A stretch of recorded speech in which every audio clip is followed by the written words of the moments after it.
Hey guys, it's Kevin from Mix Smarter again. With this tutorial here, I want to show you guys a neat little mixing trick that I've used a couple times myself. It's called the Haas trick. It's based off the Haas effect, and it basically uses delay and modulation on a mono track to make it sound a lot bigger and wider and give you more options as far as where you're going to place it in the stereo field and what kind of depth you want to give it. So I have this example right here.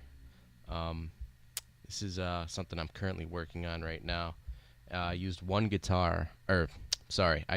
microphone on the guitar here, an acoustic guitar. So it's just a single mono track, not very fancy at all, not very exciting. Here's what it sounds like by itself.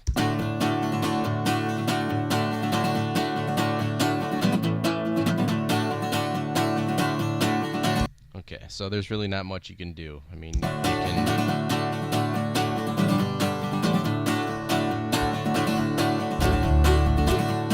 Those are really the only options you got with that one.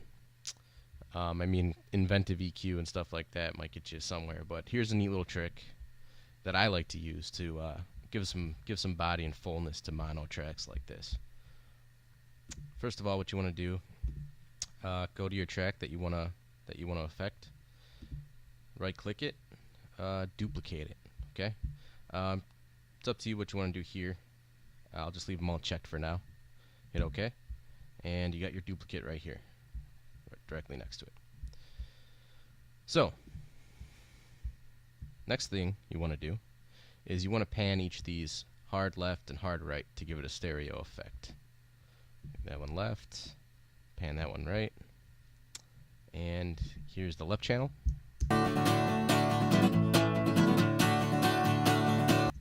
And then here's the right channel by itself. Okay, so far nothing special. Let's them together.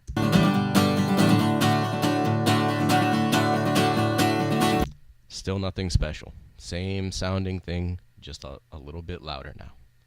So, how to make this sound a lot more interesting and cool is pretty simple. It's just a matter of adding a plug-in, okay? So, here you go. On your duplicate track, we're going to add a delay. So let's add a medium delay to mono to it, okay? Now that we got this, you want to have a really short delay here because a long delay is going to sound weird and phasey, and you want it to be between 1 and 35 milliseconds ideally, and it's really up to you. So it's all about experimentation. So I'm gonna set it at, to start out, I'm gonna set it like 12, 13-ish, okay? Now let's hear what it sounds like with just that delay on it.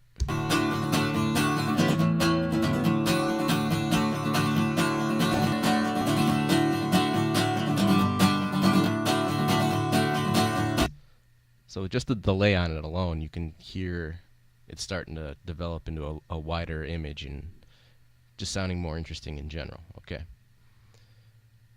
Next thing you could do is you can mess around with the rate and the depth here to give it a little bit more interesting flavor to it, I guess. So I'm going to do that next.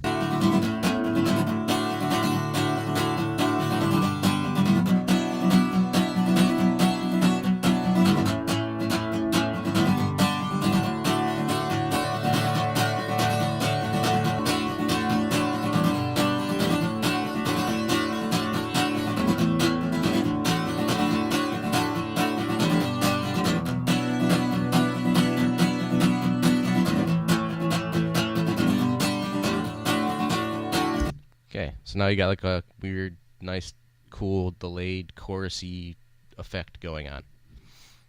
The next thing I like to do is use this low-pass filter here.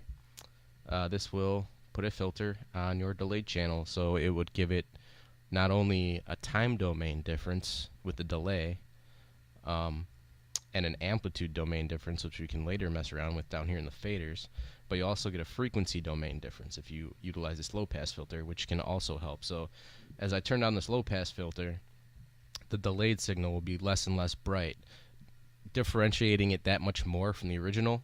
So, but the delay is still so short that it's not a huge noticeable effect. It just gives it a feeling of width and fullness. So I'm going to try that real quick right now.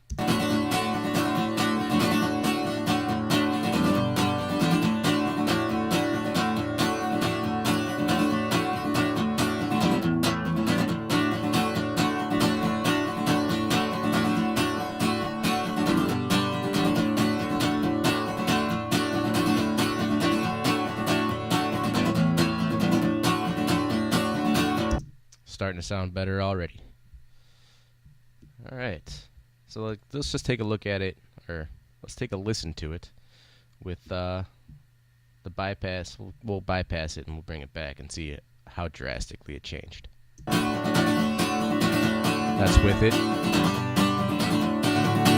Without it.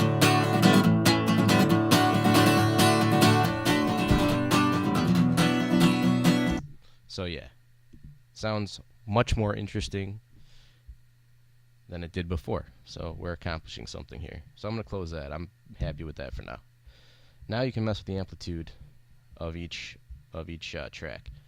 And if you go, if you make this copied track 10 dB louder than the original, you really won't. The effect essentially cancels itself out. So you want to keep them relatively close to each other. But as you adjust this, you're basically going to be adjusting the stereo image of the sound by adjusting the levels. So let's try to adjust the levels a little bit and experiment.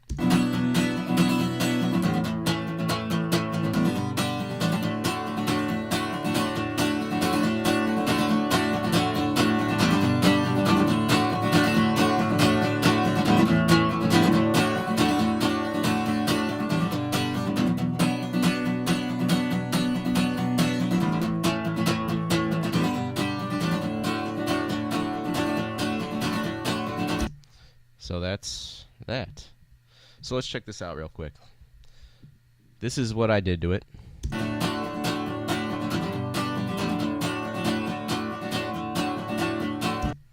And here it is without the mod delay on it.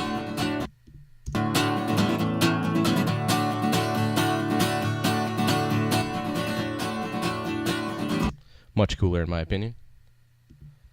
Yeah.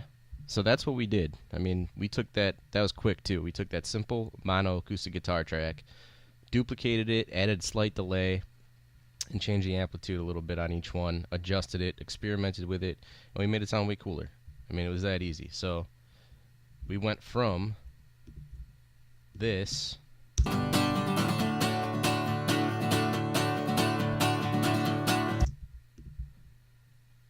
to this.